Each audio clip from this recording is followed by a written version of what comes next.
why should real estate investors drive the sales comps? Because you don't know till you drive. Why can't they just look on MLS? They see they see all the dots.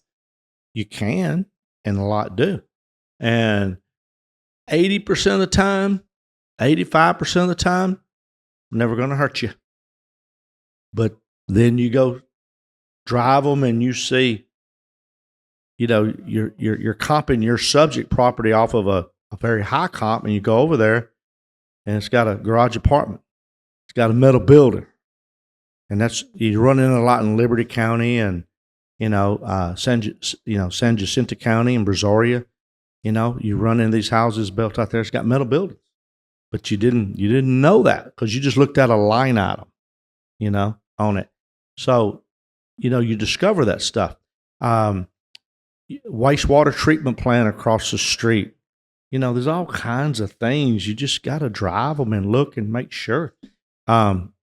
Miscellaneous numbers you come up with before you make your offer. The two big ones are ARV, what can you sell it for? Okay. Second is the amount of repairs. Okay. Which number is the most important? Let's see a show of hands in here. Who thinks ARV is the most important? Give me your hands. Who thinks repairs are the most important? Show me your hands. More hands went up on the repairs, and I'm sorry, but I disagree. I'm not saying you're wrong. I'm saying I disagree. And here's my logic behind that. Say your ARV is $300,000. You miss that number by 10% the wrong way, it's $30,000. All right. Say your repairs are $50,000. You miss that number by 10% the wrong way, it costs you $5,000. I know it could be different than that, but that's kind of my analogy. Is you got to be dead on at ARV. If you screw that number up the wrong direction, now sometimes you screw it up in the good direction. You make more money. But if you screw it up in the bad direction, it can be unrecoverable. And I found when driving them, especially in Houston with no zoning laws, sometimes the look and feel of the neighborhood is just different. You go across this street, same neighborhood, it ain't the same neighborhood. It just looks and feels different. Everyone over here, maybe there's more rentals over here or whatever.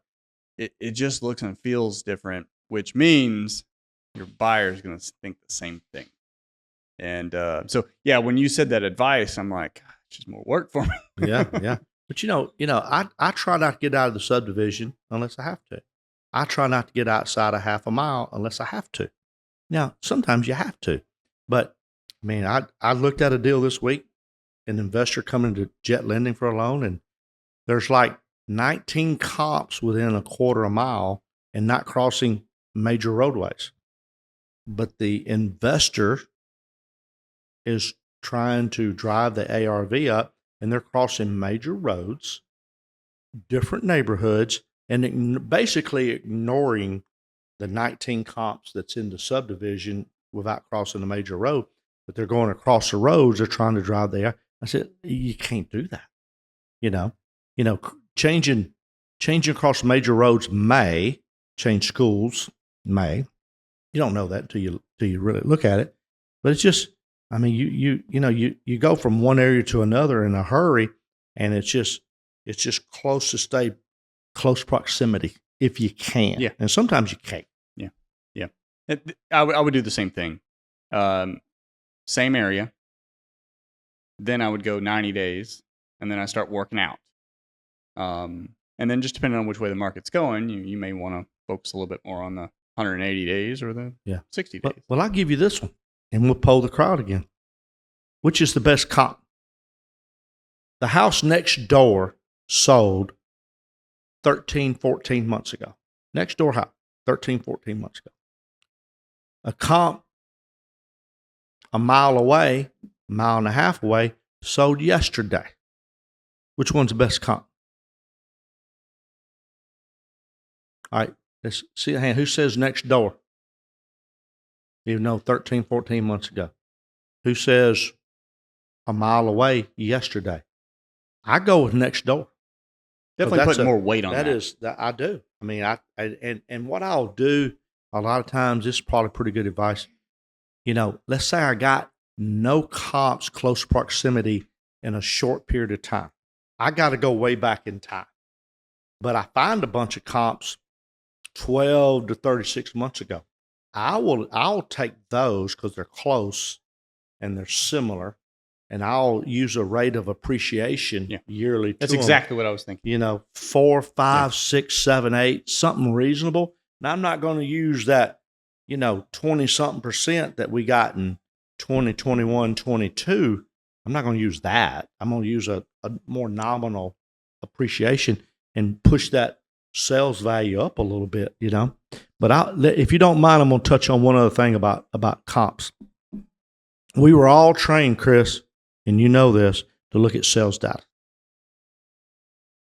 There's something else I look at as I'm telling you, I do this, whether it's my house or doing a loan. I look at the actives in the area of what you're going to be competing against tomorrow. Always. As much as I look at sales today. Solds. It's huge. And sometimes the solds will tell you the house is worth $300,000. But the actives, because there's so many of them not moving, will tell you it's $270. Yeah. But if you just look at those solds, you're going to buy it off of $300, and that number ain't real. Because you buy the house, you're pulling your comps, you see 3 actives, you go to put it on the market, now you see 8. That changes things a little. That's right. And we're real big on this ratio, actives to pendings. Sometimes you'll look at an area and there's 8 actives and 4 or 5 pendings. That's pretty good. Those houses are turning. They're moving. And then you can go to another area, and I'm going to tell you the worst part of the Houston area right now in just a second. And you literally in a half a mile got 45 actives and 0 or 1 pending. You have those areas right now. Now, we'll touch on last night in a minute. Maybe some of that's going to change. But what area did I just describe? You can go to a house, you can do a half a mile radius, and you got 45 active houses on the market in a half a mile and 0 to 1 pendings. What area did I just describe? Anybody know? Huh? Meyerland is pretty close, but it's a little better than that now. But over time, since the floods, Ted, you're exactly right. It would have been Meyerland. That's not the area today, though. Who said Galveston? Raise your hand. That's it. Galveston. And I've noticed that. Is that you, Brittany? I can't tell with the light in my face. Yeah. I'm building a house in Galveston. Yeah. I know more people here. I know everybody's first name. Yeah. No, I believe it. Look how old you are. Yeah. You've been around. Well, yeah, a little bit. But anyway, Galveston is not good. I mean, let me rephrase it. It's good, but you gotta take that into account. The competition and how many houses are on the market down there. Now, one caveat I have seen in Galveston, because I've been watching that. We've got this tiny home we're building. The new constructions, they do seem to be moving faster. They remodeled 1940s Is it from a big builder? House. A big builder? No, these are all spec homes. Okay. Yeah. Okay.